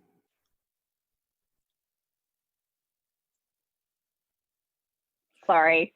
I can't get through a Zoom meeting without some technical problem, some operator error. So I wanted to say thanks to the city staff and consultants for putting together, I think, a good outline of what this what you're looking at and a good set of issues for us to consider. And I am really glad to see that we're focusing on housing production along San Pablo and what we can do to remove some of the barriers that currently exist to being able to develop housing in a feasible way. You know, in general, I strongly believe we need to be building more housing, and while it would be great to see a very high percentage of that be affordable or below market rate housing, there are, you know, financial and practical realities, and right now the way that affordable housing is generally funded is through market rate housing. So I think it's appropriate to be focusing on housing in general, and continuing to try to incentivize, you know, below market rate housing as a part of that. Just a few comments. I also generally support the idea of having certain nodes where there's more concentrated commercial activity or more concentrated ground floor commercial activity, and then perhaps the flip side, other areas where there is either more there's less intensive commercial activity, uses that continue to be, let's say, just more auto oriented, and also areas that may just be more residential. I think that having ground floor residential uses can be, you know, that can be considered an active use if there's a direct entrance onto the street, and you're sensitive to, you know, how those uses interface. And so I think it may be, I don't think we should think about there being a uniform or monolithic set of standards extending all the way down San Pablo. It probably doesn't work and probably doesn't match some of the economic realities. I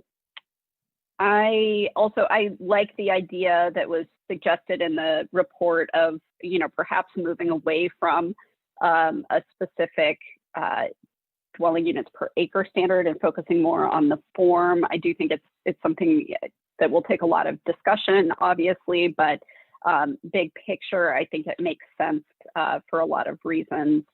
And I think that it is, on that point, I think a couple people have mentioned that there may be a need to amend the general plan, and that may be the case. I don't think it's uncommon to go through a location specific plan process and then address general plan amendments kind of at the same time to conform to that. So I think this is an appropriate way to be handling the planning for a kind of confined geographical area. And I know that it is challenging right now during shelter in place to perhaps get a lot of really active community involvement, but I see this as the beginning of a long process, and there will be lots of opportunities to hear from the community and develop consensus. I would like to see some focus, as you described, on developing more of a sense of place along San Pablo. And I know that the streetscape design, it sounds like is not going to be a part of this plan so much, and it may be drawing more from prior plans, but it seems like integrating with streetscape and complete street concepts is a really, really crucial part of developing that sense of place.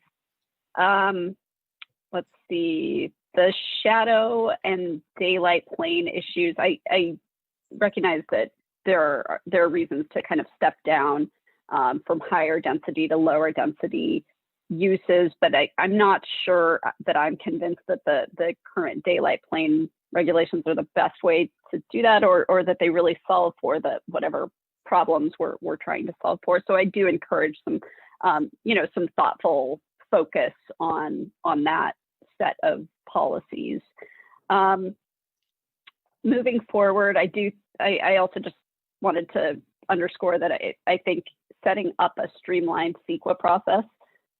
Sorry, my kid has handed me something.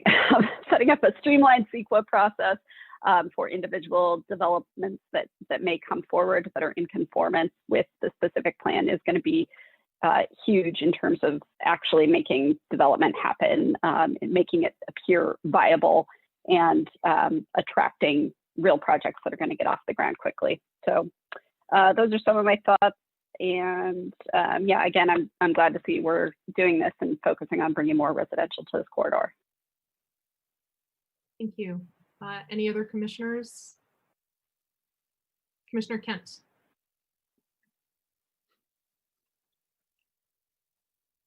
Can you hear me? Great. So just a few comments.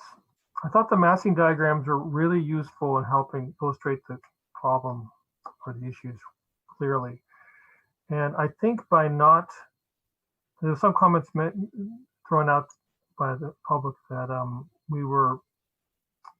that we shouldn't be contouring the standards to allow for high expensive housing to go in. But the truth is, if we leave it the way it is, it'll be very expensive to build. And I mean, any housing that gets built there will be very expensive housing. So by changing the standards, we can allow affordable in the sense that it can be for the median income. And of course, real affordable comes with other money that's outside, well, a little more complex. So I think it's very valid to look at changing the standards to enable development to happen rather than leaving alone, which pretty much prohibits any real development from happening. The vehicle circulation chart was also interesting. I don't know how quite to fix that without putting, I think the one way on Adams and Keynes is still going to be complex no matter which way you change the direction of the vehicles. And the other two issues was, I agree with Commissioner Jennings about the daylight. And I understand what Commissioner Donaldson is referring to when he says the transition, but when you're transitioning down to 20 feet on the San Pablo commercial to a 3-story residential, which is, how tall is that? 38 feet. That seems kind of odd that the high density is hitting a higher height. So I think there's some nuance there that we have to work out. And finally, the open space, I agree that it can be nuanced in many ways. It's kind of a complex equation, being in a profession that works on the open space. Every city has their own way of configuring it. And often it's not the city's open space that kind of sets the limit. It's the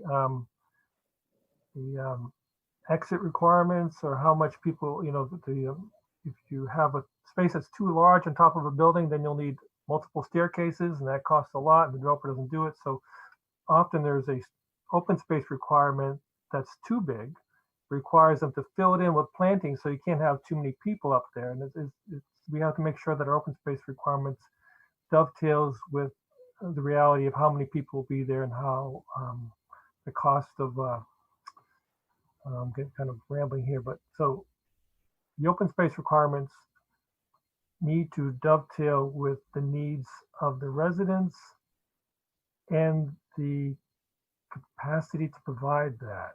That's kind of confusing, but I do find in Berkeley in particular, we have to fill a lot of the open space with planting so people don't go on there, which is a very odd thing.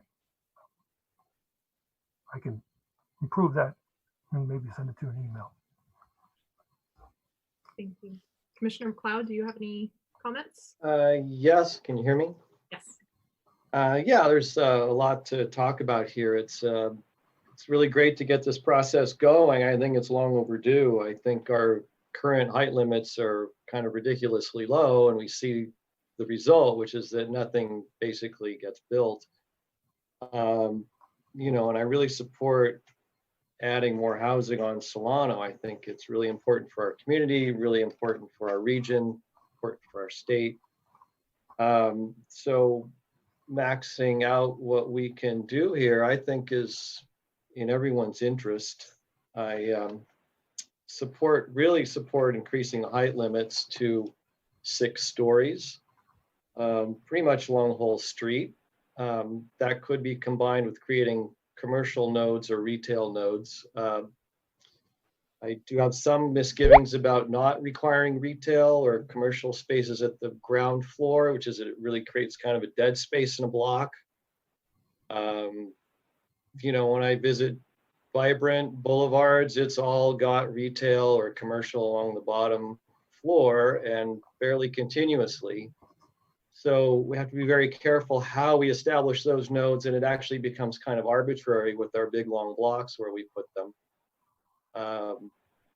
So I think that's an important consideration. So I think it needs some study. I mean, there is the question of how much retail can 1 mile of San Pablo support. So maybe there is some limit, but we should definitely have more retail commercial nodes around Solano and on the northern end, I think. But I would support a consistent height limit. I went to an El Cerrito community meeting about their specific plan and their development projects maybe 6 months ago.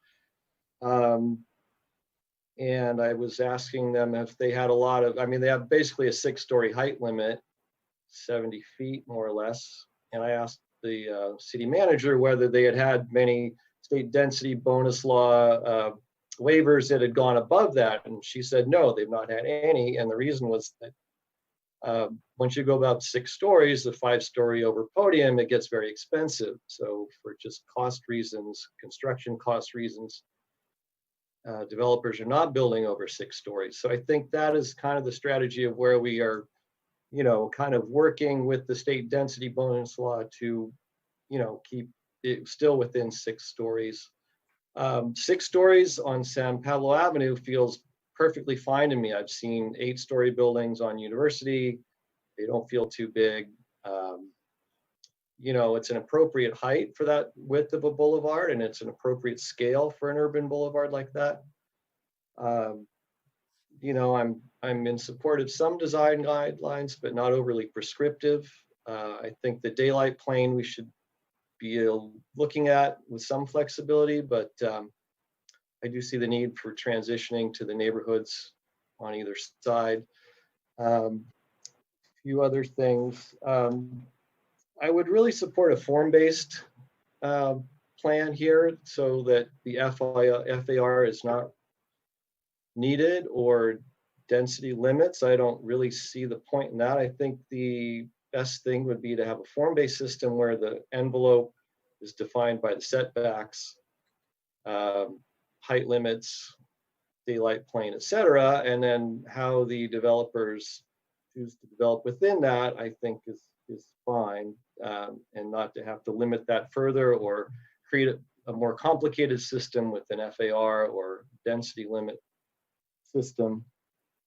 Another big issue for me is parking, and this is part of a national trend to eliminate or greatly reduce car parking requirements. And I think on a transit-oriented boulevard like San Pablo with the BART station not very far away, I think this is the way to go. We have to also realize that our next crisis is the climate crisis to deal with, and we need to deal with our transportation, greenhouse gas production, and I think providing large bike storage rooms, micro-mobility storage rooms is a key part of that, and then eventually working with San Pablo Avenue to create more protected bike lanes, transit-oriented, just more transit-oriented friendly. This is the best opportunity for transit-oriented development that we could find.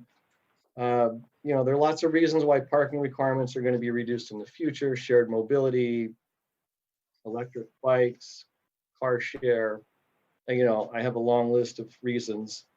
I think there's need for more drop-off and pickup space. That's more street-oriented. What else? You know, it feels like a lot to digest in one meeting, and it feels like we need a lot more discussion on all these issues. I think it's too much to just say, hey, this 20 minutes of discussion amongst the commissioners is enough. So I think we probably should do this again and relatively soon. You know, what else? I think that's it. I have a lot more to say, but I think just in terms of time, we're running out of time, so I'll leave it there. Thank you. Well, just given that we're almost at time, I'll keep my comments fairly brief. I would agree with Commissioner McLeod's last comments that I think it would be helpful to certainly have some follow-up hearings on this, and maybe if we took these sort of topic at a time a little bit, so that we could really dig into, you know, building form, nodes, ground floor, sort of those topics at a time. It might also give us a little bit easier opportunity to comment on it.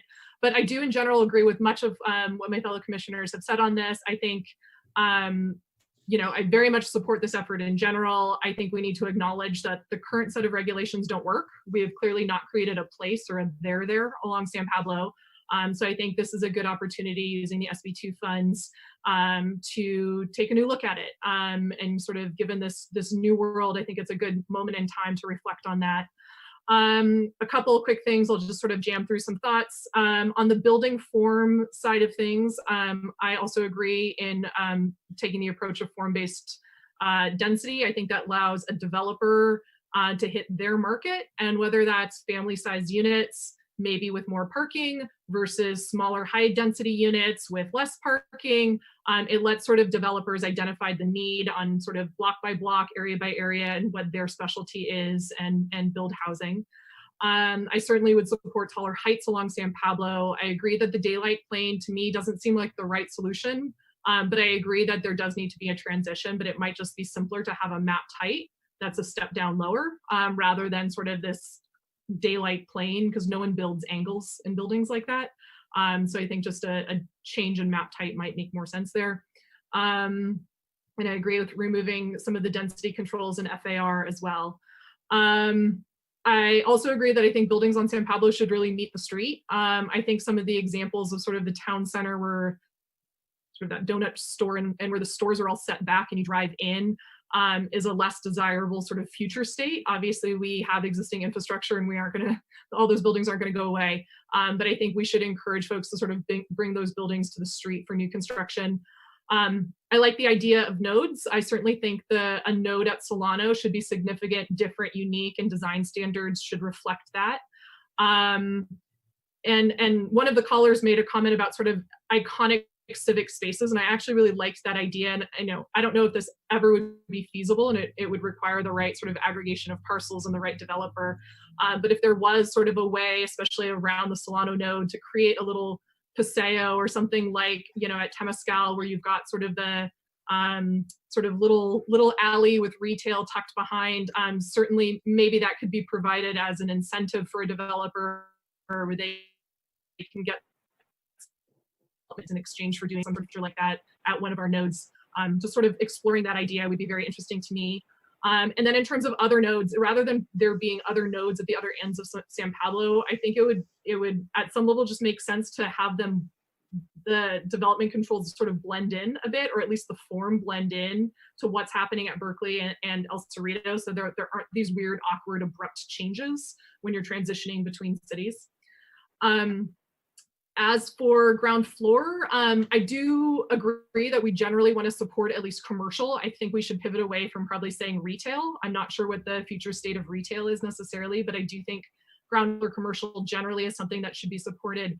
But I do think it also depends on lot size. I know, on really narrow lots, especially if there's residential above, by the time you get in primary egress, lobbies, PG&E, if there is off-street parking, all of a sudden there's often not room for successful retail. So I think to explore what the right ratio is of width and where retail or commercial should be required versus allowing a residential lobby on a narrower site would be something I think worth exploring. And then I agree I think parking in general should generally be a bit more flexible and dynamic, so that, if parking is built and it's not needed, a developer can adjust and use it for tenant storage or use it for additional bike parking or lifts or just sort of the ability to be dynamic, I think in this era is really critical. And I would also concur with sort of updating our bike standards to be more contemporary. Lastly, on the open space note, I do think we should lower the amount of individual usable open space. I do think it's actually interesting in this moment of COVID to look at usable open space, though. I have several friends who are in larger new apartment buildings where these great common outdoor spaces, and they're all shut right now and no one can use them. And a lot of these apartments were built without private usable open space. And so people in these buildings with these great amenities are basically trapped in their units without outdoor space. So I think, hopefully this won't be normal forever, but I do think it's something to just worth thinking about that context. So that wraps all of my comments. I'm sorry if that was me speaking a mile a minute. But I think that, are there any other remaining thoughts before we, maybe I'll turn it back to Anne. Are there any final comments on this item? I think Aunt Sue may have jumped ahead into our regular meeting. So once we adjourn this meeting, we can commence with our regularly scheduled Planning and Zoning Commission meeting. Okay. Commissioner Donaldson, did you have a quick? Oh, no, I said, I think we should do that. I guess we should go on to the, we'll have a chance to talk about this in the future. Okay, great. Then we'll go ahead and adjourn, and I guess we all need to log back on as commissioners into the next meeting. So members of the public, just give us a few minutes before we get ready. And with that, we will adjourn this hearing. Thank you. Okay, thanks. Thank you. Okay.